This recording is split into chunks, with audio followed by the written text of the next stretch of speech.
Buenas tardes a los que nos veis desde Europa, buenos días a los que nos seguís desde América Latina. Bienvenidos todos a una nueva edición de Gente Plus, el programa de la gente que suma. Hoy tenemos el honor de contar entre nosotros al emprendedor holandés afincado en España, René de Jong. Bienvenido, René. Gracias, Jaime. Gracias por haberme invitado. Ha sido un placer. René es conocido por haber sido el promotor de Don Quijote, la academia de enseñanza de español para extranjeros más importante de la historia española. Desde 2005, en el que logró un éxito de dicho proyecto empresarial, sigue con su emprendimiento y está al frente de Internet Advantage como empresa de servicios especializados en marketing online. Más adelante profundizaremos en cada una de las etapas de su trayectoria, pero empecemos por el principio. René, holandés de Holanda, ¿verdad? Sí. ¿Dónde naciste en concreto? En un pueblo pequeño que se llama Schijndel, de 20.000 habitantes, que está como a una hora de Amsterdam hacia abajo. Creo que siendo ya muy niño comenzaste a ejercer actividades mercantiles, empezaste a ingresar tus primeros florines a la tierna edad de 10 años. Sí. ¿Es así? ¿Cómo Sí, fue? así es, que yo tengo 2 hermanos y 2 hermanas, y si yo quería gastar dinero, lo más fácil era ver cómo ganar algo, ¿no?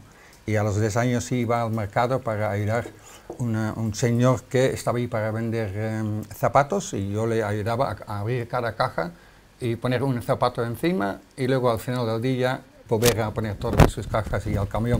Y me pagaba un florín cada sábado. ¿Qué uso le dabas a ese primer dinero que ibas ingresando? Supongo que chuchis. A los 10 años, sí. Supongo que sí, sí. Bien, continuaste tu infancia, tu adolescencia, hiciste tus estudios primarios y antes de ir a la universidad te tomaste un año sabático. Sí. Decidiste dar la vuelta al mundo. Sí, para mí era una de las cosas más difíciles. ¿Qué voy a hacer con mi vida? Donde a la edad de 18 parece de que cualquier decisión que tomes de estudiar una cosa u otra va a determinar el resto de tu vida. Y tenía como un miedo, si voy a estudiar y luego me ofrecen un buen puesto de trabajo, antes de darme cuenta tengo 40, ya con casado, hijos y todo lo demás.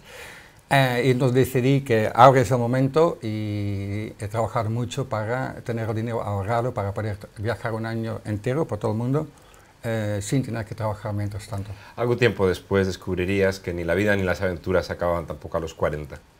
No, ya, para alguien de 18, 23 es viejo. En cualquier caso, te tomaste ese año sabático, Sí. diste la vuelta al mundo con los ahorros de tu propio trabajo en tu etapa de Sí. adolescente. ¿Qué fue lo que más te marcó de dicha vuelta al mundo? Que no importa en qué país estés, que podría haber sido Grecia o Siria, Egipto, Estados Unidos, que en cualquier parte, si tú vas con la educación y respeto, en cualquier parte vas a encontrar gente que te trata de maravilla, que te invita a comer, a cenar, que te inviten a su casa, que si estás haciendo autostop, van fuera de su vía para dejarte en mejor sitio, y además dicen, mira, toma y te dan algo de dinero. Es que es increíble. Porque se oye tanto de inseguridad y violencia en todo el mundo, y a lo mejor las cosas han cambiado en esos 35 años, pero yo sigo convencido que hay buena gente, no importa en qué país, si tú también pones de tu parte. No es algo demasiado habitual en España, pero probablemente en Holanda y en otros países del centro y el norte de Europa y en algunas otras naciones, ese año sabático, ese darse la vuelta al mundo, es un hábito cada vez más consolidado. ¿Es así? Sí, en Holanda no tanto, pero por ejemplo en Inglaterra es algo bastante establecido, y que se llama gap year, como año entre dos cosas, como año de hueco. Ese año en el que estuviste fuera de tu país te permitió tomar perspectiva, distancia y tomar la decisión de a qué ibas a dedicar el resto de tu vida, al menos lo que ibas a estudiar. Sí. ¿Qué decidiste estudiar? Pues, algo muy práctico, porque normalmente, por ejemplo, medicina directamente son 5 o 7 años, y empresariales solo 3. Y además con una orientación internacional, porque yo quería seguir viendo el mundo, y además da la posibilidad de todavía elegir muchas direcciones. Empresariales es como una herramienta que se puede aplicar a muchos sectores, y la vida en un sector no es lo mismo que en otro. Entonces me estaba preparando, pero sin tener que definir demasiado hacia dónde ir después. Una vez concluidos esos 3 años empresariales, ¿cómo continuó tu carrera profesional? Pues tenía la suerte de que en aquel entonces alguien que había estudiado empresariales podría, con un poco de esfuerzo, fácilmente elegir entre 4, 5, 6 diferentes puestos. Entonces he hecho todo un proceso de irme preparando y al final acabo en IKEA como Management Trainee, como un programa de formación interno, pero había dejado correr otro proceso de selección porque iba a incluir un test psicológico y algo que me interesaba conocer el resultado.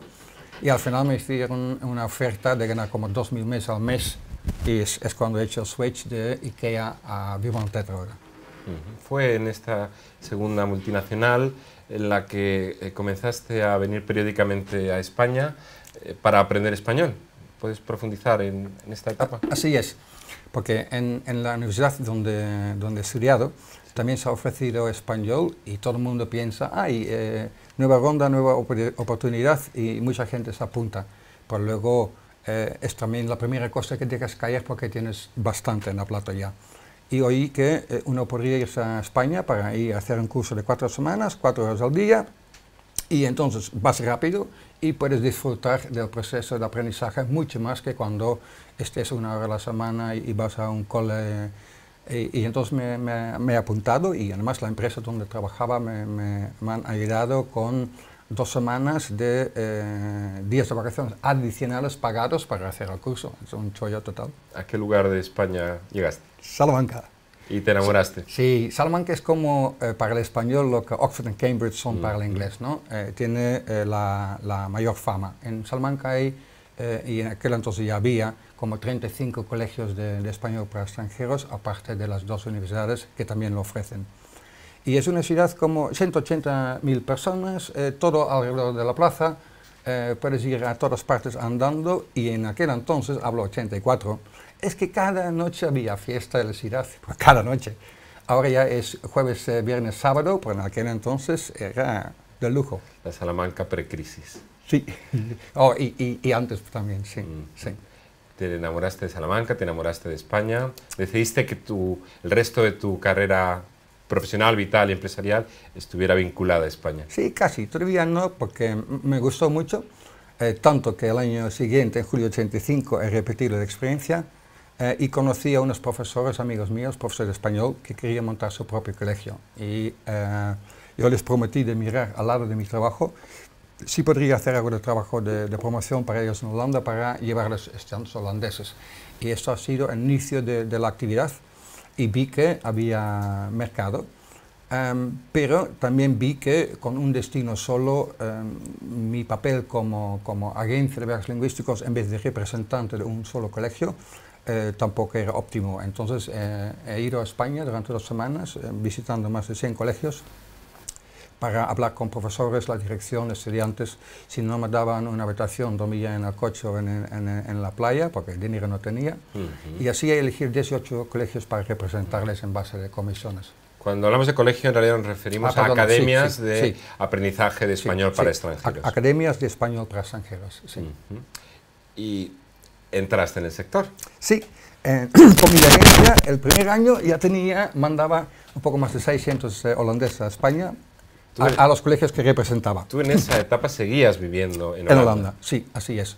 Y el segundo año, poco más de 1.200 estudiantes. Y en aquel entonces la mayoría de los colegios estaban en el juego quién es el más barato, en vez de ir a por la calidad y por el servicio.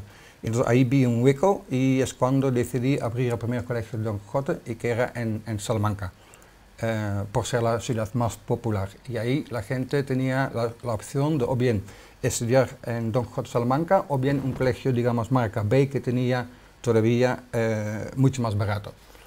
Y era todo un éxito, aunque el primer año casi solo holandeses, pero un éxito total. Si me permite, si hubiera que extraer una moraleja de estos inicios, es interesante ver que estudiaste un sector no sobre el papel, sino que te sumergiste visitaste toda España, recorriste cada una de esas academias, empezaste a trabajar como comercial suyo, sí. De hecho, comenzaste tu negocio sin estructura, sin plantilla, sin incurrir en costes fijos, y una vez que conocías realmente bien el negocio y que tenías clientes y que estabas generando volúmenes de dinero, fue cuando empezaste a invertir, y no al revés, como en ocasiones se hace erróneamente. Sí, la suerte ha sido de que yo he empezado con 500 florines, vamos, 500 euros de día de hoy, y lo que se necesitaba era un fax y una máquina de escribir, porque era antes de los ordenadores, ¿no?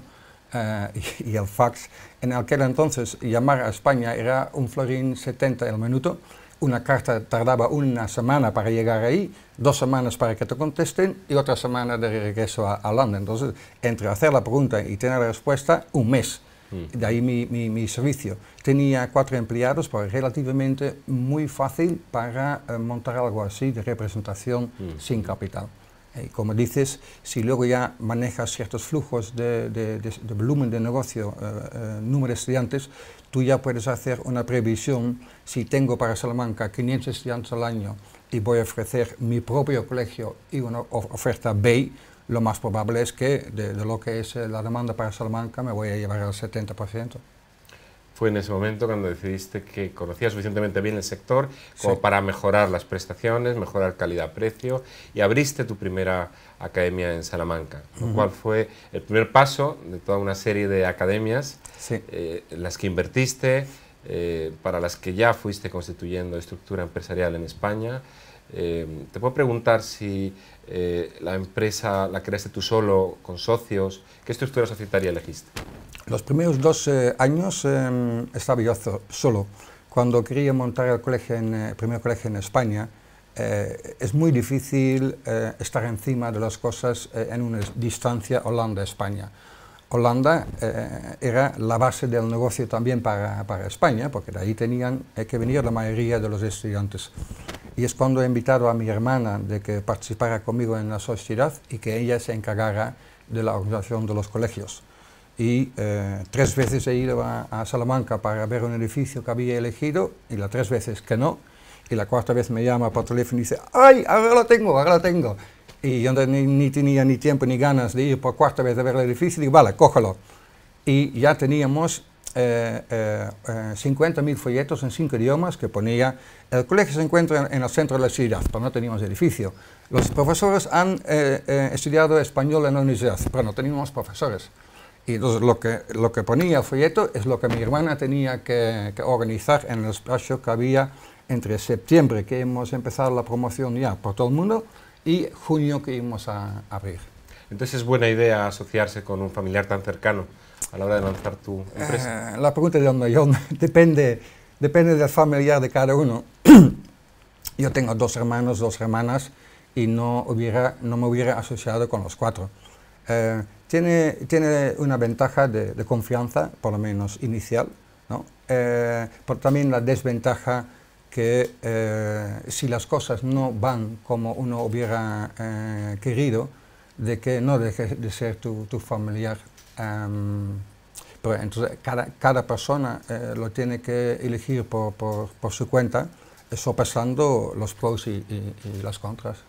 En tu caso, en el balance de los 20 años que duró el proyecto Don Quijote. Sí, pues mi hermana es genial a la hora de organización, y si tú quieres establecer una marca para un servicio, producto, donde el cliente produce contigo el resultado final, nunca es demasiado. La capacidad de organización y súper importante para el desarrollo de nuestra marca era que podríamos dar garantías mínimas.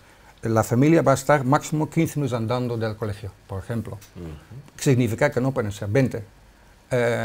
Y eso ha sido, yo nunca podría haber crecido tan rápidamente sin mi hermana. Pero luego, cuando teníamos problemas por créditos de banco, eso también le ha dado presión a la relación de trabajo entre los dos, y resultó que no siempre teníamos la misma opinión, y ahí ya era como un poco complicado de haber aceptado, admitido una relación de 50-50. en vez de tener algo más formalizado de que si no estamos de acuerdo, se hace lo que yo diga, que yo soy quien lo va a empezar. Nos hace recordar la necesidad de tener un buen pacto de socios por escrito, que quede claro en el día que se firma y 10 años después sí, también. Permíteme de que si hay alguien ahí fuera que tiene un socio a 50 y 50, elige entre los dos, cuando todo todavía va bien, elige a alguien de confianza de ambos, y que esta persona tenga el 1% o una acción, pero que haya un mecanismo, si los dos no estáis de acuerdo, algo que no pensáis que va a ocurrir nunca en la vida, jamás, ya lo sé, pero hazlo, y que haya una tercera persona que en caso de no estar de acuerdo vosotros dos o vosotras dos, que pueda ayudar para tomar la decisión. La figura de un árbitro que dirima en caso de conflicto. Me has hablado, René, de un crecimiento importante. ¿Cómo de importante fue ese crecimiento? ¿A qué volumen de alumnos de academias nos estamos refiriendo? Sí, cuando dimos colegios en Barcelona, Madrid, Salamanca, Sevilla, Granada, Valencia, Tenerife y Guanajuato, México. Entonces, 9 colegios y teníamos 13.000 estudiantes de más de 60 países. Impresionante. ¿Algún dato de facturación que puedas hacer público? Sí, un poco, 13 millones y medio. Más o menos 1.000 por estudiante. Porque tienes que tener en cuenta de que viene gente hasta solo para una semana, sobre todo americanos en verano, hasta gente que viene para 9 meses. ¿Cuáles son los escalones más complicados en ese proceso de crear un negocio de la nada a facturar 13 millones de euros? Primero darte a conocer y luego la credibilidad. Para una academia de idiomas, si de español para extranjeros, o podría ser también inglés en Inglaterra, francés en Francia, tú tienes que darte a conocer en el extranjero, que por definición lo hace más caro que si te tienes que dar a conocer en tu ciudad. Y de llegar a un nivel de reconocimiento de calidad significa que tú tienes que tener la predisposición de invertir para el bien de la calidad, aunque a corto plazo sea que no vas a ganar dinero con ella, ¿no? Doy un ejemplo. Si tú tienes máximo 8 estudiantes por clase, y eso es lo que pones en tu folleto, si por la agrupación de las personas que tienes en este momento y el nivel que tengan, podría resultar conveniente tener un grupo de 9, en vez de decir tengo que abrir otro grupo solo por tener 9 en vez de 8. Pues ya, si has prometido máximo 8, eso no incluye 9, entonces tienes que hacer 2 grupos de 5 y 4. Y hay muchos que no quieren hacer esta inversión, sino ven el beneficio a corto plazo de hacer un grupo de 9, pero esto a lo largo es que no es serio, tu palabra tiene que ir a misa. Y ¿Tuviste la virtud de mirar en el largo plazo? Sí, sí. Aunque a corto plazo eso te generase dificultades de liquidez. Sí, problemas de liquidez que hemos tenido ha sido en 91, cuando el banco nos había dado un crédito fenomenal en cuanto a importe, y hemos abierto en un año colegio en Barcelona, colegio en Granada, una oficina de promoción de marketing central en Salamanca, agencia en Francia y agencia en Inglaterra, todo en un año. Pues claro, este año venía la guerra del Golfo, que había empresas que hasta prohibían a sus empleados de ni siquiera coger un vuelo, y en vez de subir un 50% nuestra facturación, bajó un 20%. Y entonces cuando el banco ha dicho, devuélveme mi dinero, por favor. Y eso ha sido algo bastante duro, que luego teníamos que ir cada semana para ver con el banco, por favor, déjame pagar esas facturas, los más urgentes y los más importantes. Y al otro lado, si tú trabajas con agencias, y explico, en todo el mundo hay agencias de viajes lingüísticos que te pueden representar a tu colegio. Pero normalmente ellos reciben el dinero 4 semanas antes de fecha de salida y te pagan a ti un mes después de que el estudiante haya vuelto, que significa que tú como colegio tienes que hacer puente en cuanto a liquidez durante 3 meses. Si luego se retrasan un poco más, tú tienes un hueco en tu liquidez y el banco no te va a ayudar. En última instancia, el que tiene que responder por todo ello eres tú, como empresario, como promotor. ¿Cómo se vive personalmente que llegue el día 1 de cada mes y no poder atender puntualmente las nóminas de tus empleados? Pues es como estar en el medio en el centro de la Plaza Mayor con los pantalones ambos bajados, porque es una impotencia total. Pues claro, si es lo único que hay, remar o hundirse, vas a remar y lo más fuerte que puedas. Pero teníamos ya un montón de rutinas, por ejemplo, entre los profesores y los que trabajan en promoción, en marketing, en administración, directiva, no dirección. Teníamos ya un orden de que si faltaba dinero, a quién se pagaba primero. Cada semana yo tenía un listado en mi mesa de todas las agencias que nos debían dinero. Y ir detrás, y todos tienen sus 5 excusas de siempre, que el jefe de administración está de vacaciones, no tenemos la factura original y ese tipo de cosas, y tú encima, para intentar adelantar el dinero un poco. También sabíamos con tarjetas de crédito que se podría ganar un poco de tiempo con los impuestos que tocaba pagar, sabíamos ya perfectamente bien, si no pagamos esto nos regalan un 20-30%, pues ganamos 3 meses, etcétera, etcétera. Me estás hablando de una serie de circunstancias que tú viviste y a las que sobreviviste hace ya 20 años. Son circunstancias que a menudo alegan actualmente empresarios, emprendedores, pero que en el fondo no son nuevas.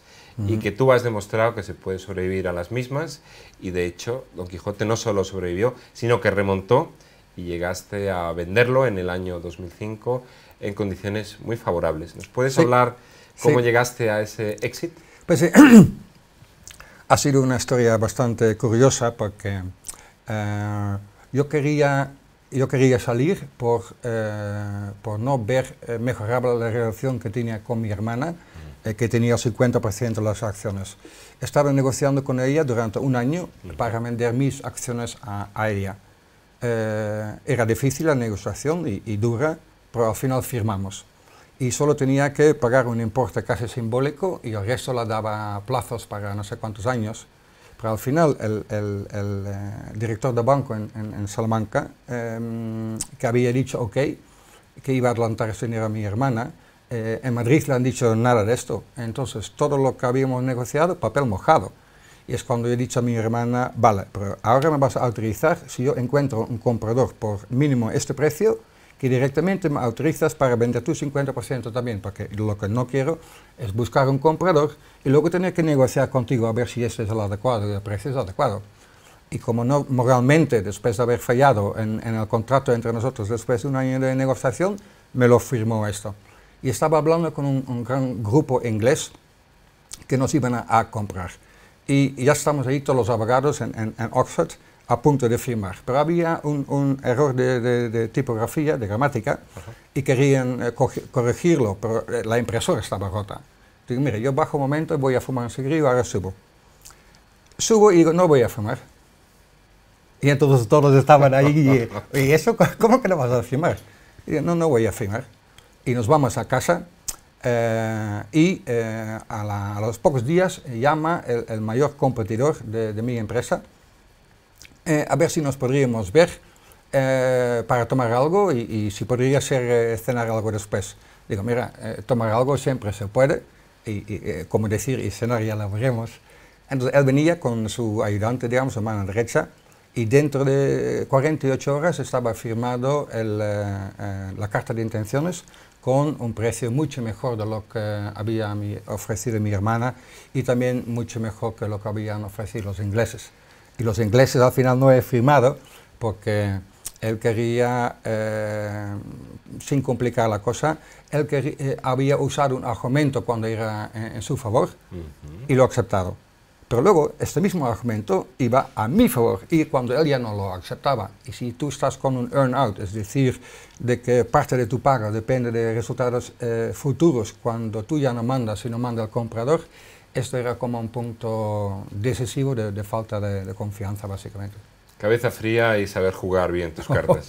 Parece un final made in Hollywood. Sí, no sé si fue público el importe de la operación. No, y además por contrato he tenido que informar que no lo puedo decir nunca. Pero tú calcula, había 13 millones y pico de facturación, 250 empleados y la marca número 1 en nuestro sector. Entonces ha pagado bien. Quedaste satisfecho con el resultado. Sí. Enhorabuena, René. Sí, gracias. ¿Cómo han sido tus 9 años posteriores? Pues como yo sabía ya que iba a vender Don Quijote, yo no me sentí como, vale, y ahora voy a casa y me siento en el sofá y a vivir de la renta.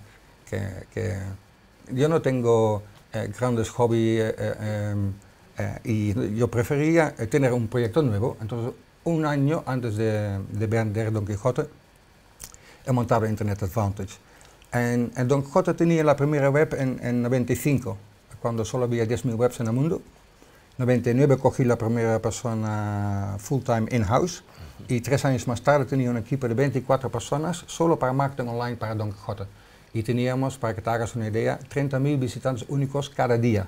¿En el año 99? En el 2002, sí. En donquijote.org. Pero es que era bastante fácil para aquel entonces, únicamente tenías que ponerlos ahí para hacerlo.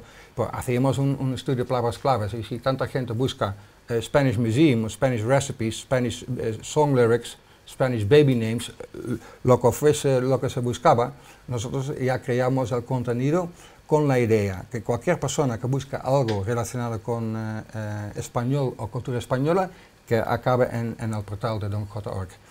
Y estos conocimientos, esta aventura de que Internet no deja de ser la revolución más importante en nuestras vidas, ya mi corazón estaba ahí. Yo quería seguir hacia ahí y obviamente con todo lo que había aprendido podría ayudar a empresas terceras. Y así monté Internet Advantage en 2004, un año antes de vender Don Quijote. De algún modo poniendo en valor todo el aprendizaje de tu propia aventura empresarial. Sí, y tú antes también has hecho una pregunta en esa línea. Si tú ya tienes los clientes y les puedes ofrecer algo a esas personas donde ya tienes la confianza, es muy buen arranque para una empresa. Correcto. También puede ser que tú tengas unos conocimientos especiales y que puedes salir a convencer a los demás que sea así, que no estaría fácil. Y también tienes entonces un punto de salida buena por este factor distintivo.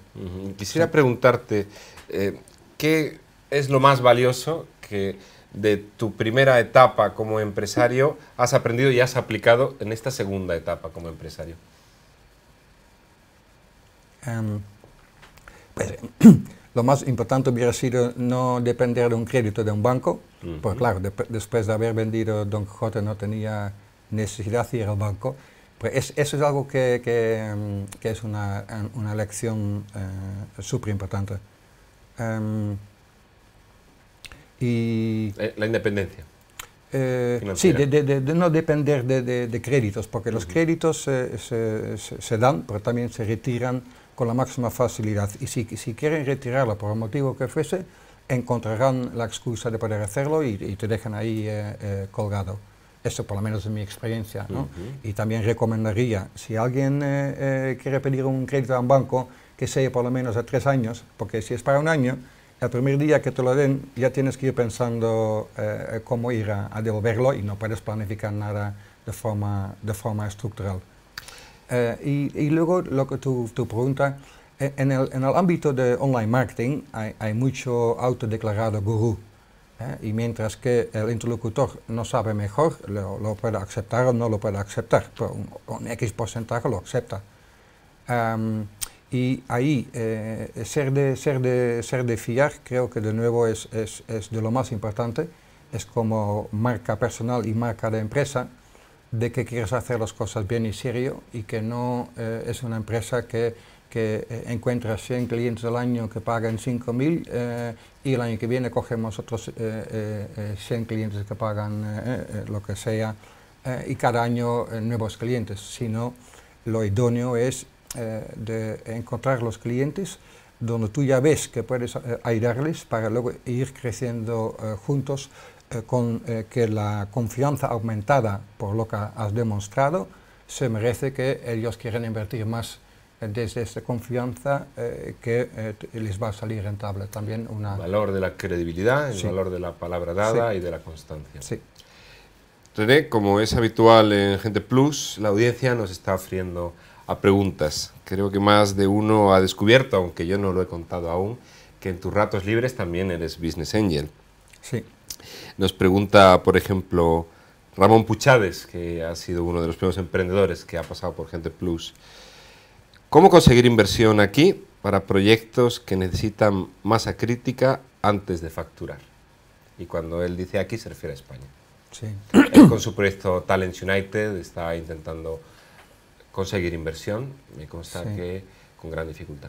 Sí, es lo más difícil porque si en una fase de que está la facturación, los primeros 10.000 euros, por lo menos ya hay indicios que haya una demanda para lo que se está ofreciendo. Pero si tienes que ir primero a una masa crítica antes de tener el proof of concept, de tener la demostración que el modelo de negocio funciona y podrá ser rentable, es lo que en los bancos se llama un crédito por ojos azules, que tiene que ser alguien que esté enamorado de tu proyecto tanto como tú casi, y que a ciegas entra. Porque si no, lo único que podrías hacer es pensar cómo disminuir la inseguridad percibida por parte de los futuros inversores. Entonces eso incluiría ir a hablar con futuros clientes y hacerles la pregunta: imagina que yo tuviese tal masa crítica y yo te ofreciese tal servicio, para ti podría tener un valor de X, y si eso lo pueden decir 20 clientes futuros, cara al inversor ya haces mucho más creíble lo que es tu planteamiento, pero tú de alguna forma necesitas bajar la inseguridad del 100% a algo menos. En tu experiencia personal como Business Angel, René, ¿ha pesado más el Excel, el emprendedor o el sector? Pues el Excel, para empezar. Si yo veo una planificación a 5 años, a mí me parece de locos, porque todo el mundo cambia de forma tan rápida, de que si tú puedes predecir de aquí a 2 años, date por contento y eres como un visionario. Entonces, para mí una proyección de 5 años, no digo que directamente lo tiro a la basura, pero no es un punto a favor. Lo más importante para mí es la figura del emprendedor, y no que esté, como decir, como loco centrado su idea y como un fanático, y eso tiene que ser, sino justamente de que cualquier business plan siempre habrá cambios, porque cambia en viento, y el emprendedor tiene que ser capaz de cambiar su vela según la dirección del viento. Entonces, si está demasiado estricto, imposible. Luego lo que miro mucho es, hay muchos startups que son unos cuantos techies, con todos los respetos, pero lo que se les escapa es justamente el marketing, como si un producto se vendiese solo. Pues no hay ningún producto o servicio que yo conozca que se vende solo. Y muchas veces ahí está el flaco, y ahí quiero saber y qué habéis pensado ahí. Pero más que el Excel, la figura del emprendedor. Sí. ¿Algún caso concreto de startup en la que tú te hayas involucrado recientemente que te esté generando alegrías? Sí. Pero alegría se puede definir de muchas formas. Te voy a dar el ejemplo de Tourist Eye. Sí. Los emprendedores son personas que son inteligentes, muy bien conectados, y eso han ido ampliando. Son creativos, son luchadores y tienen perseverancia. Y saben cambiar la vela cuando cambia el viento. Y para mí ha sido un gusto ver cómo ellos, relativamente súper jóvenes, hayan sido capaces de cambiar las velas y el modelo para al final tener una salida satisfactoria, ¿no? Tengo unos cuantos proyectos donde he hecho una pérdida al 100%, como es Dr. Trade y Offer to Customer y un par más. Una de las mejores cosas es inversión en Softonic, sí. Que hace ya unos cuantos años que he comprado, y se han ofrecido exits, que se podría vender acciones en el camino, cosa que he hecho muy poco solo, y yo tengo la confianza que irá a bolsa, es cuando entonces puedo compensar un poco esas pérdidas totales que he tenido. Luego tengo empresas que ni pena ni gloria, hacen una pequeña ganancia, pero no hay previsiones que vaya a crecer mucho. Pero solo tengo como 8 o 9 inversiones porque chupa mucho tiempo. Todo el proceso de ver el plan, de hablar con los emprendedores. Pero por ejemplo, esta tarde tengo una conversación con Pablo de Groupify, sí, para posiblemente invertir, y mañana con Thank, que es peer-to-peer lending, préstamos entre particulares. Entonces sí hago un hueco cuando puedo, pero 2 o 3 proyectos al año y luego es demasiado tiempo simplemente. ¿Cuál es la horquilla monetaria en la que se mueven tus inversiones? Pues es muy buena pregunta. Con mi primera inversión he cometido el error de invertir demasiado en una empresa y perdí todo. Y ahora lo que hago es máximo 50.000, pero luego tengo un amigo socio en Alemania y que pone el mismo importe que yo.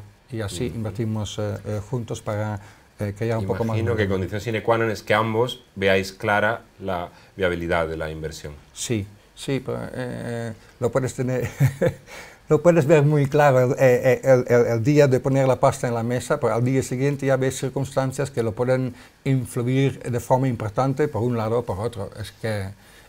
Todo es súper incierto. Yo lo comparo con inversiones en bolsa, que tú puedes comprar y vender cualquier día. Apple también ha multiplicado por 7 en los últimos 7 años. Y eso de angel investment te tiene que gustar mucho, porque para el super rendimiento también es como casi un juego de azar, es ir al casino. Con lo cual la importancia de diversificar. Sí, sí, yo oí la frase spray and pray, entonces distribuye y a rezar que salga algo muy bueno. Nos siguen llegando más preguntas de la audiencia. René, en este caso nos están comparando al emprendedor español y al holandés. Sara Álvarez nos pregunta, ¿quiénes tienen más espíritu emprendedor, españoles o holandeses? Pues primero hay que darse cuenta de que yo salí de Holanda en el 91. Y desde entonces voy 1 vez, 2 veces al año. No estoy con los libros holandeses, ni conozco muchos holandeses, ni conozco todos los españoles ni todos los holandeses, entonces nos vamos a quedar en generalidades, ¿no?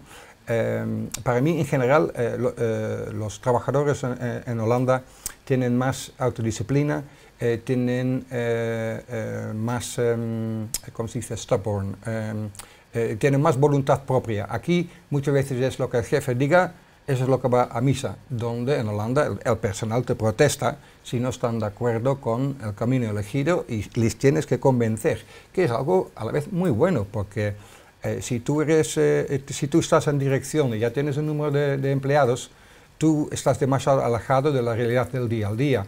Y esas personas que ahí sí están, te tienen que dar el beneficio de sus conocimientos, que no significa que tienes que tú actuar según, pero sí necesitas esos conocimientos. En general, lo que también antes comentamos, en Holanda es bastante normal, y también hay esas oportunidades, de que un estudiante trabaja en un bar, en un restaurante, que hace de canguro, que lave coches, que vaya con periódicos casa a casa. Hay un montón de trabajos que se puede hacer para ganar algo de dinero adicional.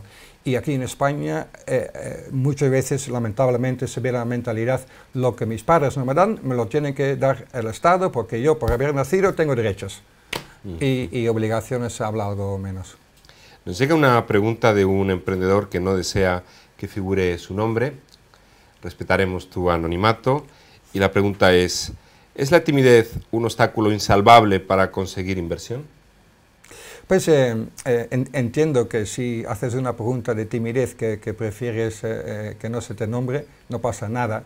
Y creo que la timidez es algo para superar. No soy ningún experto, pero cuanto mayor sea tu preparación, que sabes que no te van a pillar ni por la izquierda, ni por la derecha, ni por el centro, porque lo tienes preparado a la perfección, seguro que vas a poder defender lo tuyo.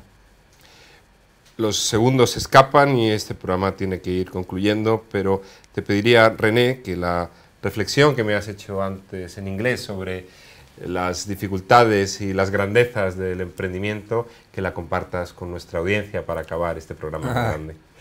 Hay un como casi refrán, no sé cómo se dice, unas frases que a mí me gustan mucho, que es el precio del éxito. ¿Por qué será que dos hermanos que en igualdad de condiciones, que uno tenga éxito y el otro no? Pues es porque uno está dispuesto a pagar el precio del éxito y otro no. Entonces, ¿cuál es el precio del éxito? Tú tienes que mirar hacia adelante, tienes que planificar hacia adelante, tienes que organizarte y sobre todo no tienes que dejar que ninguna circunstancia te prohíbe conseguir tus metas y objetivos. Y no solo cuando las cosas van de forma favorable, sino justamente cuando tienes todo en contra de ir a por ello, de encontrar los huecos y influir donde puedas. Y si me lo permites que lo diga, Arné, tú eres el ejemplo vivo de esa afirmación. Gracias. Enhorabuena por tu trayectoria. Gracias. Y gracias por haber venido. Gracias, Jaime. Gracias a todos por habernos seguido una semana más. Nos vemos el martes que viene con todos vosotros en Gente Plus. Muchas gracias.